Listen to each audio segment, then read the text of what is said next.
नमस्कार।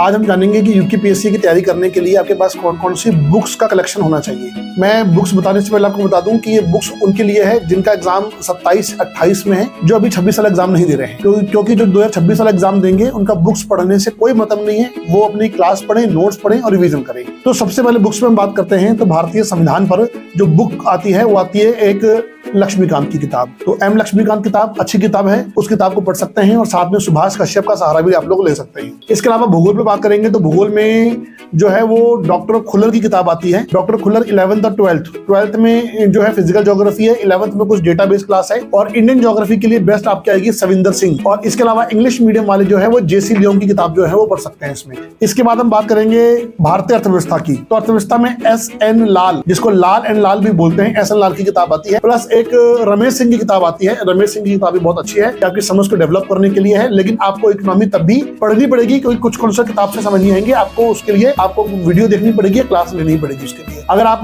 विज्ञान करना चाह रहे हैं कॉम्पिटिशन एग्जाम के पॉइंट ऑफ व्यू से, तो टाटा मैकग्रा हिल की किताब आती है विज्ञान पर, वो अच्छी है, उसको कर लीजिए। और बायोलॉजी में मनजीत सिंह की किताब आती है, मनजीत सिंह क्लास 11-12 की है, तो उसको आप जो है इजिली कर सकते हैं। इसके अलावा जो है अगर आप साइंस एंड टेक की बात करें तो साइंस एंड टेक में क्रॉनिकल का आता है, एक अपडेट आता है, तो उसमें ठीक ठाक जो है क्रॉनिकल में अपडेट दिया जाता है साइंस एंड टेक के बारे में। आप उसको जो है वहां से इजिली कर सकते हैं। इतिहास में रामशरण जी की किताब पढ़िए आप और विपिन चंद्रा जी की किताब पढ़िए आप, ये किताबें आपके लिए सफिशिएंट रहेंगी। और इसके अलावा जो है उत्तराखंड की बात करेंगे तो उत्तराखंड में परीक्षा वाणी जो है वो सभी के पास एक मूल किताब होनी चाहिए। और इतिहास की अच्छी जानकारी के लिए आपके पास अजय रावत की किताब जो है वो भी होनी चाहिए। इसके अलावा उत्तराखंड और भारत का बजट और इकोनॉमिक सर्वे हर पढ़ने वाले विद्यार्थी के रूम में होना चाहिए। इसका प्रिंट आउट निकल के इसका जो है वो स्पाइरल हो जाना चाहिए और वो स्पाइरल आप लोगों के पास मौजूद हो, क्योंकि बजट एक बार पढ़ना होता है, उसके बाद अगले साल बजट में बस डेटा अपडेट होते हैं। उन्हीं डेटा अपडेट को जो है हम लोग को देखना पड़ता है। मैं फिर से बोलना चाहूंगा कि ये सब उनके लिए बताया है जिनका एग्जाम 27-28 में जाकर है। तो जो 2026 वाले हैं उनको किसी किताब से पढ़ने का औचित्य नहीं है। जिनका एग्जाम दूर है, अभी फाउंडेशन की तैयारी करेंगे, वो इन किताबों को, इन बुक्स को पढ़ के अपनी तैयारी कर सकते हैं। अब आप कमेंट बॉक्स में बताइए कि आपको और किस एग्जाम के लिए जो है वो बुक्स के बारे में जानना है। धन्यवाद।